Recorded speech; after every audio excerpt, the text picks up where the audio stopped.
Hi friends, আজ আমি 1857 সালের মহাবিদ্রোহের সম্পর্কে সব কিছু আজকে আলোচনা করব। এর ভূমিকা, এর কারণ, বিভিন্ন ধরনের সূচনা, গুরুত্বপূর্ণ নেতৃবৃন্দ, বিদ্রোহটা কেন ব্যর্থ হয়েছিল, সব কিছু একটা ভিডিওর মধ্যে পাবেন আজ। 1857 সালের মহাবিদ্রোহ ছিল ভারতে ইংরেজ শাসনের বিরুদ্ধে প্রথম বড় সংগঠিত গণ প্রতিরোধ। ভারতের ইতিহাসে এটি পরিচিত প্রথম স্বাধীনতা সংগ্রাম হিসেবে। 1857 সালে বিদ্রোহের যে কারণগুলো ছিল, এরপর আমি সেগুলোকে নিয়ে একে একে আলোচনা করব। রাজনৈতিক কারণ ছিল, রাজনৈতিক কারণগুলি হলো ইংরেজরা ভারতের রাজ্যগুলো দখল করতে শুরু করে। তারপর কি সত্য বিলোপ নীতি প্রয়োগ করা হয় আমাদের ভারতীয়দের উপরে।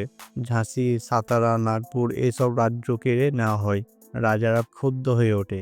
এরপর আসে অর্থনৈতিক কারণ, কৃষকদের উপর অতিরিক্ত কর, কারিগরদের শিল্প ধ্বংস, বিলিতি পণ্য ঢুকে দেশীয় শিল্প ধ্বংস হয়, মানুষ গরিব থেকে আরও গরিব হয়ে যায়। সামাজিক ও ধর্মীয় কারণ ছিল, বিধবা বিবাহ চালু, মানুষ মনে করে ইংরেজরা ধর্ম ও সংস্কৃতিতে হস্তক্ষেপ করছে, সাধারণ মানুষের মধ্যে ভয় ছড়ায়। সামরিক কারণ, শব্দের তাৎক্ষণিক কারণ এটা, সৈনিকদের কম বেতন, বৈষম্যমূলক আচরণ, এনফিল্ড রাইফেলের কাতুজে গরু ও শূকরের চর্বি ব্যবহারের গুজব, এতে হিন্দু ও মুসলিম উভয়ই ক্ষুব্ধ হয়।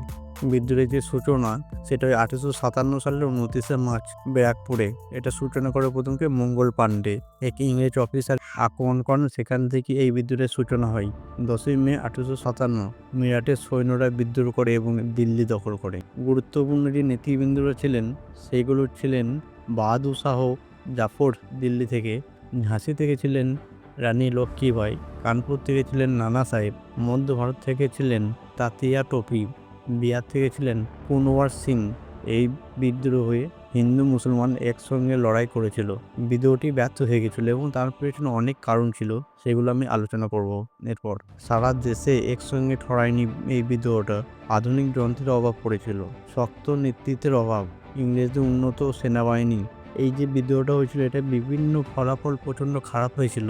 এই বিদ্রোহের ফলাফল ছিল ইস্ট ইন্ডিয়া কোম্পানির শাসনের অবসান, ভারতের শাসন সরাসরি ব্রিটিশ সরকারের হাতে যায়। রানী ভিক্টোরিয়া ঘোষণা 1857 সালে হয় এটা। সেনাবাহিনীতে ভারতীয়দের উপর নিয়ন্ত্রণ বাড়ে। ঐতিহাসিক গুরুত্ব ছিল এটার মধ্যে খুবই। সেটা জাতীয়তাবাদের ধারণা জোরদার হয়, ভারতীয়রা প্রথমবার ঐক্যবদ্ধ হয়, ভবিষ্যতে স্বাধীনতার আন্দোলনের পথ তৈরি হয়।